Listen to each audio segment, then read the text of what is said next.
21 Juli pada hari Minggu, di mana adalah acara puncak pelepasan dua buah tabung ke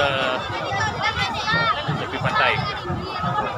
Belakang kita ini adalah satu tabung yang dinamakan tabung pasang, yang di belakang lagi adalah tabung sembarang.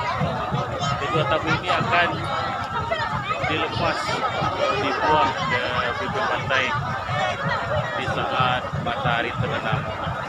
Guys, saksikan terus jalan-jalan Tabui Pariaman 2024. Iya.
Yang di depan kita tadi adalah tabung sembarang.